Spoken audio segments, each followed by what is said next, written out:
यानी सूरदास जी थे, वो वात्सल और श्रृंगार के कवि थे। तो प्रश्न ये आ सकता है कि सूर ने अपनी बंद आँखों से जो किया है, उतना किसी कवि ने नहीं किया है। यानी कि सूर वात्सल और श्रृंगार के कवि थे। तो आप देखते हैं सूरदास में वात्सलता कहाँ झलकती है और श्रृंगारता कहाँ झलकती है, इस बात का हम ज़िक्र करेंगे। तो इसमें पहले कर लेते हैं वात्सल्य रस का जो सूरदास जी ने प्रयोग कहाँ किया।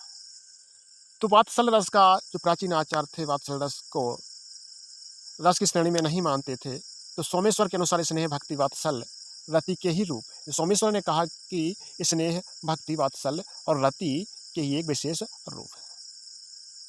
इनके आचार्यों ने वात्सल्य को रस माना, लेकिन अनेक आचार्य थे जिन्होंने वात्सल्य को एक रस माना और रसों में इसकी गणना की। रुद्रट ने भी 10वें जो प्रियस रस का सूत्रपात किया, वहाँ वात्सल रस ही है। जो प्रियस रस का सूत्रपात किया, यह वात्सल रस के नाम से ही जाना गया। किसने किया? रुद्रट ने किया। भोज की भी रस गणना में वात्सल का नाम आया। हरिपाल देव ने भी वात्सल को माना। साहित्य दर्पण में ही इसकी पूर्ण व्याख्या हुई। सूर ने भी वात्सल भाव का बड़ा ही अच्छा वर्णन किया, अच्छे भाव से वर्णन किया, जिसमें सजीवता का वर्णन होगा। मार्मिकता और सजीवता का सूरदास ने वात्सल भाव से ही इसका वर्णन किया। डॉक्टर रामकुमार वर्मा का क्या कथन है कि बाल कृष्ण के सहसों में, श्री कृष्ण के मचलने में, माँ यशोदा के प्रेम में या दुलार में हम विश्वव्यापी माता और पुत्र प्रेम देखते हैं। वाह, क्या बात कही। तो डॉक्टर हरवंश लाल ने क्या लिखा कि सूर का वात्सल भाव भी विश्व साहित्य में अपना विशेष स्थान रखता है। तो ये हरवंश लाल ने कहा। तो अब हम चलते हैं कि सूर का जो वात्सल्य भाव भी विश्व साहित्य में अपना विशेष स्थान रखता है, ये हरवंश लाल शर्मा ने कहा था। तो सूर ने श्री कृष्ण के बाल सुलभ चेष्टाओं का, मनोहरणीय क्रियाओं का तथा रमणीय क्रीड़ाओं का वर्णन बड़े ही हृदयग्राही एवं प्रभावशाली रूप से किया। तो सूरदास जी ने जो वात्सल्य रस का वर्णन किया, वो हृदयग्राही और प्रभावशाली वर्णन बहुत किया।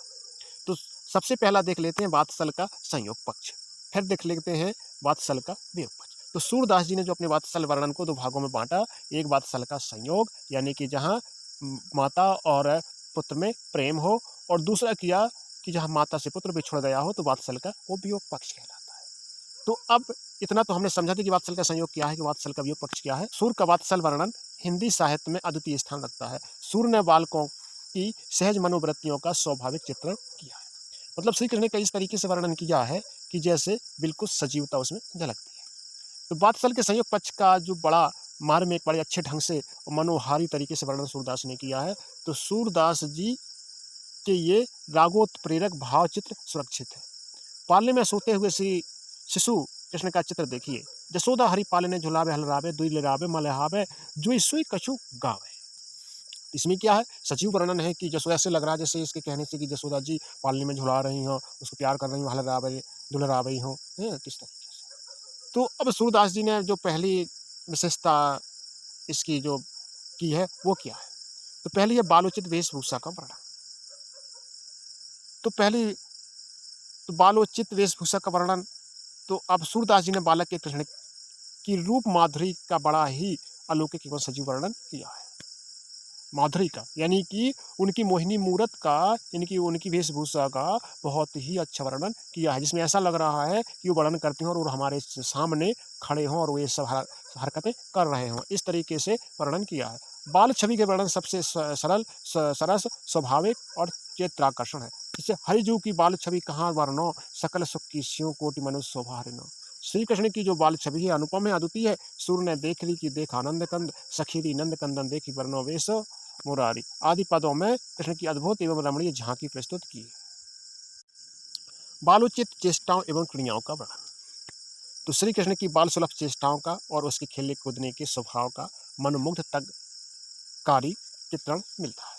माता यशोदा के श्री कृष्ण को चलना सिखाने और श्री कृष्ण किस प्रकार से डगमगाते हुए पैर आगे बढ़ते हैं, तो इस तरीके से उन्होंने दूसरे पॉइंट में वर्णन किया है। तो सिखवती चलन यशोदा मैया, अर बराई पर पान गहावत डगमगा धरनी धर पैया। अब तीसरा है बाल मनोभावों एवं अंतः प्रकृति का चित्रण, बाल मनोभाव।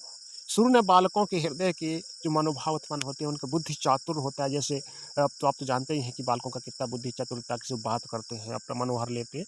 तो बिल्कुल सेम टू सेम आप आपके घर में यदि कोई बच्चा हो तो बस उसी को कृष्ण कन्हैया मान करके, और जो उसकी मम्मी को यशोदा मैया मान करके उसका प्रेम वही इसकी कहानी लिख देना है आप। तो इसकी हेडिंग हेडिंग विशेषकर खासकर आप लोग याद कर लेना, फिर तो उसमें थोड़ा बहुत ऐसे लिखते चले जाना बस।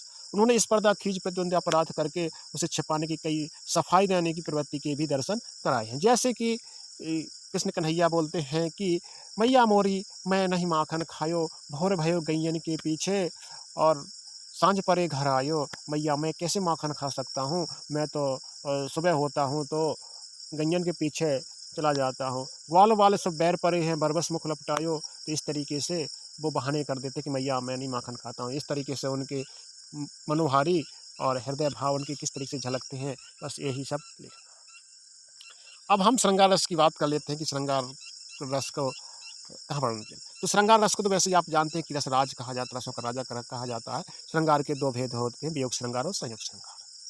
जैसे वात्सल के इसमें दो भेद बताए गए हैं, इसमें से श्रृंगार रस के भी संयोग और वियोग होते हैं। तो श्रृंगार रस का जो स्थायी भाव होता है वो रति होता है, मतलब ये कामोद्रेतक से संभूत रस है। प्रेमियों के मन में संस्कार रूप से वर्तमान रति या प्रेम रसावस्था में पहुंचाकर ये अस्वाद योग्यता को प्राप्त करता है, उसे ही हम श्रृंगार कहते हैं। श्रृंगार के दो भेद हम बता ही चुके हैं।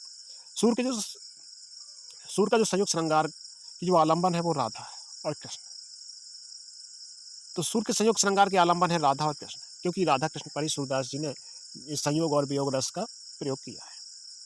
गोपियां भी वहीं हैं, परंतु उनका कोई स्वतंत्र अभिव्यक्त सूरदास जी ने नहीं किया है। कृष्ण और राधा का सर्वप्रथम परिचय कहाँ होता है, तो ये यमुना तट पे होता है। तो जब छोटे-छोटे राधा और कृष्ण थे, तो खेलन कहाँ चले गए, तो खेलन हरि निकसे ब्रज खोरी, गए श्याम रवि तनया के तट, अंगलस्त नंदन की खोरी, औचक ही देखते राधा नैन विशाल भाल दिए रोरी। तो इस तरीके से क्या है कि खेलन हरि, मतलब हरि भगवान थे, कृष्ण भगवान थे, अपनी ब्रज की खोरन में खेलते फिर रहे थे। खेलते-खेलते तनया के तट पर पहुँच गए, यानी यमुना तट पर पहुँच गए, और अंगलस्त नंदन की खोरी और अंगलसत, और अंग में अपने इस तरीके से खोरी औचक देखते हैं राधा, और वहाँ राधा को देख कर के उसके बड़े-बड़े नैन देख कर के वो उस पर रीझ गए। तो इस तरीके से इसमें मन में चेष्टाओं का वर्णन किया है। ब्रज में आकर उन्हें समझाने भाँत-भाँत के जो भावों को आंदोलित होता है, इस तरीके से भावों का उद्घाटन किया गया है।